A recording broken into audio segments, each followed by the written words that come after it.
आइ सब मिथिलावासी के गोर लागै छी। आइ हम एगो कनिया के जे निरक्षण के गीत गबै छी, सासु अरिछ परिछ कऽ अनलखिन हन, सएह गीत आइ गबै छी। लाल भैया लऽ के एलखिन लाले लाले कनिया। नीक लागि जाए तऽ हमर भजन कीर्तन चैनल के जरूर सब्सक्राइब लाइक कऽ देबै।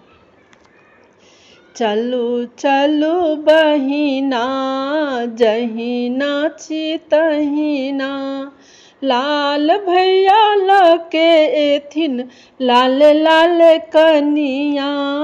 चलू चलू बहिना जहिना छी तहिना, लाल भैया लऽ के एथिन लाले लाले कनिया।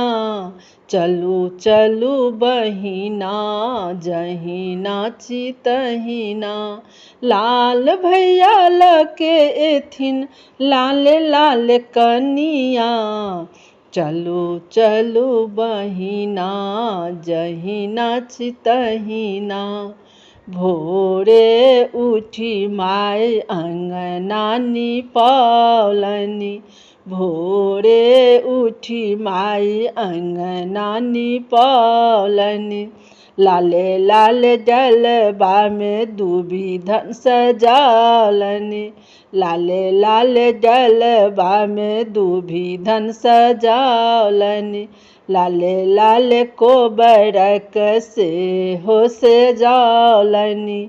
लाले लाले कोबर के सेहो सजौलनि, लाल भैया लऽ के एथिन लाले लाले कनिया। चलू चलू बहिना जहिना छी तहिना, लाल भैया आबत हेता लाल भैया आबत हेता लाले लाले कनिया। चलू चलू बहिना जहिना छी तहिना, लाले रंग डोलिया लाले रंग कहरिया। लाले रंग डोलिया लाले रंग कहरिया, लाले रंग कनिया लाले रंग ओहरिया।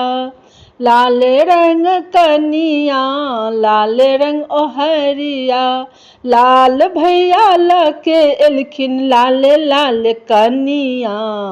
चलू चलू बहिना जहिना छी तहिना, चलू चलू बहिना जहिना छी तहिना, लाल भैया लऽ के एलखिन लाले लाले कनिया।